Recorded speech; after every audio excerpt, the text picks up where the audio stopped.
Olá, alunos! Nesta aula estudaremos o absolutismo inglês entre os séculos XV e XVII, processo de centralização monárquica e sua decadência, com a formação de um precoce regime burguês na Europa.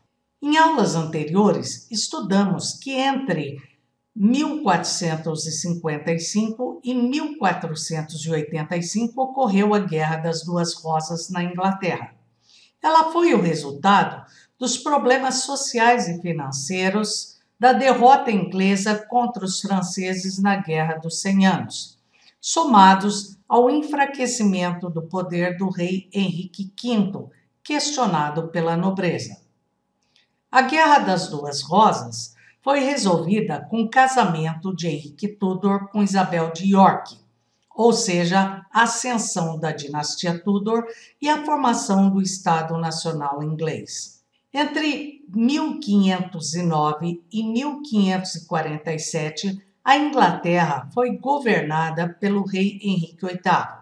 Em 1534, pelo ato de supremacia, o parlamento inglês declarou Henrique VIII o chefe supremo da terra da Igreja Inglesa e criou oficialmente a Igreja Anglicana, retirando restrições estabelecidas pela Magna Carta.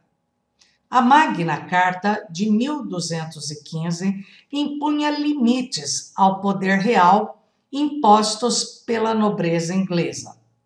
Mas os conflitos religiosos continuaram.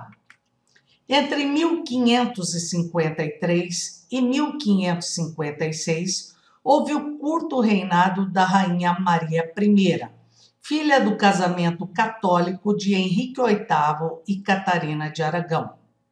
Durante seu governo, perseguiu protestantes e buscou fortalecer o catolicismo. Com sua morte, assumiu o trono sua irmã do casamento anglicano, Elizabeth I, de 1558 a 1603, que reafirmou o anglicanismo, mas com tolerância a determinadas práticas católicas, como as vestimentas sacerdotais, o clero e o crucifixo, além de impedir o avanço de grupos religiosos radicais no poder. Durante seu governo, a Inglaterra se tornou uma potência econômica, política e cultural da Europa. Por isso, ela representou o auge do absolutismo inglês. Mandou aprisionar e decapitar sua prima Mary Stuart em 1587. Isso provocou a tentativa fracassada de invasão espanhola à Inglaterra, derrotada por uma tempestade. Durante seu governo, teve início a colonização inglesa nas 13 colônias, a parte atlântica do atual Estados Unidos. Também no seu reinado, se intensificaram os processos de cercamento dos campos, isto é, o ato dos senhores feudais incorporarem as antigas áreas comunais que compunham parte significativa do sustento dos camponeses. Essas áreas cercadas serviram para a criação de ovelhas, para fornecimento de lã nas nascentes manufaturas inglesas. Os camponeses desestruturados foram para a cidade servir de mão de obra barata nas nascentes manufaturas têxteis inglesas. Com a morte da Rainha Elizabeth I, sem ter deixado herdeiros, se encerrou a dinastia Tudor e teve início a dinastia Stuart, bem como as crises entre o rei e o parlamento. Durante o reinado de Jaime I, de 1603 a 1625, os atritos religiosos se acentuaram, pois este defendia o direito divino do rei. E, na visão do anglicanismo, ninguém poderia ser a representação de Deus na terra. A crise se agravou durante o reinado de Carlos I, 1625-1649, com a Revolução Puritana, um intenso conflito entre burguesia e proprietários agrícolas, que culminou com o rei processado, executado e a instalação de uma república. Este conflito envolveu dois partidos, Tory e Whig. A República durou de 1649 a 1660, sob a liderança de Oliver Cromwell.